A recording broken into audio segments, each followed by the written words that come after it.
আমার ব্যাংকের একটা কাজ আছে। আমি আমার ওই চ্যারিটেবল ক্লিনিকটার জন্য না একটা লোনের অ্যাপ্লাই করেছিলাম, কিন্তু সেটা আটকে গেছে। তা ভাবলুম আমাদের জামাই তো ব্যাংকের লোনের ব্যাপারটাই দেখে, তা ওর সঙ্গে একটু কথা বলে দেখা যাক যদি ও একটু সাহায্য করতে পারে। মানে আমার ওই লোনের ব্যাপারটা যদি ওর ব্যাংক থেকেই একটা ব্যবস্থা করিয়ে দিতে পারে।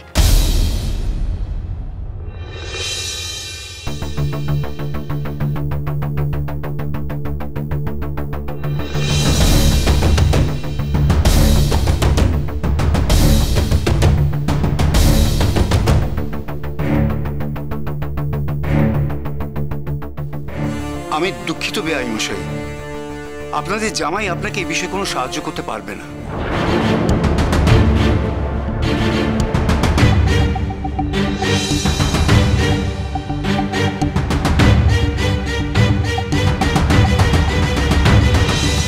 পারবে না মানে?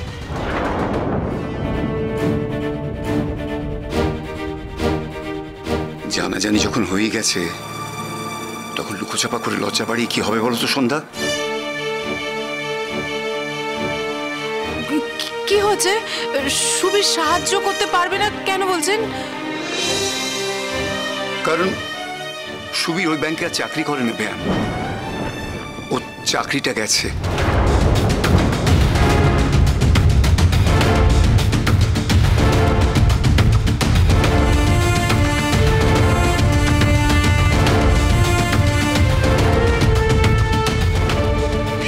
কথা, জামাইয়ের চাকরি গেছে?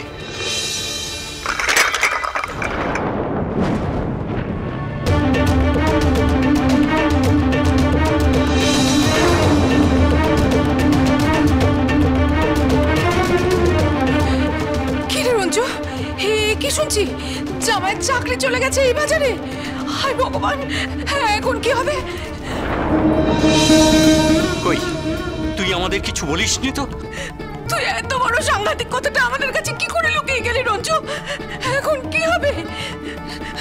মা, মা তুমি, আমি তোমাকে সব বুঝিয়ে বলছি, তুমি একদম টেনশন করো না। তোমার কিন্তু হাই প্রেশার, তুমি শান্ত হও। বাবা, বাবা কি যে করো না তুমি? দিলে তো রঞ্জনের মাকে শুধু শুধু ঘাবড়ে।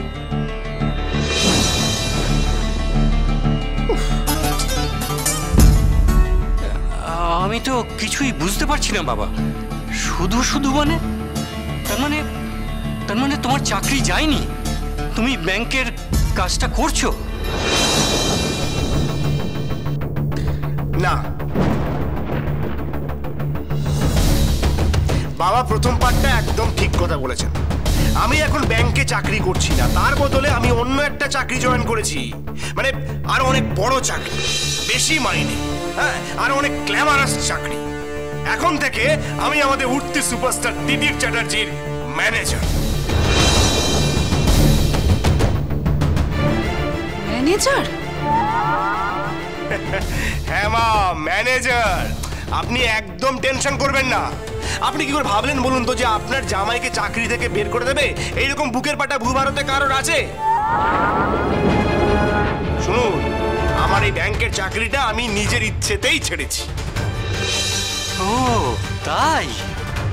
হ্যাঁ বাবা, আসলে তিতির না এখন ভীষণ ব্যস্ত হয়ে পড়েছে।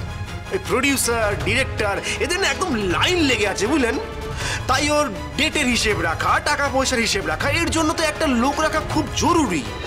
বাচ্চা মেয়ে, মাথার উপর কেউ না থাকলে লোকজন ঠকিয়ে দিতে পারে। এই সমস্ত ভাবনা চিন্তা করে আমি এই ডিসিশনটা নিতে বাধ্য হলাম। আচ্ছা, ঠিক ডিসিশন নিচ্ছি কিনা বলুন তো? বাবা, খুব ভালো কাজ করেছো বাবা, খুব ভালো কাজ করেছো, খুব ভালো একটা ডিসিশন নিয়েছো। এইরকম একজন দাদা পাশে থাকলে আর কি চাই।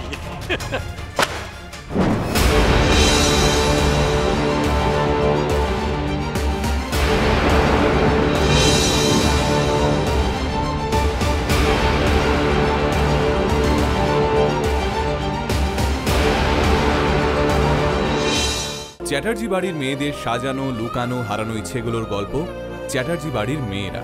দেখুন সোম থেকে শনি সন্ধ্যে ৭টায় আকাশ ৮-এ।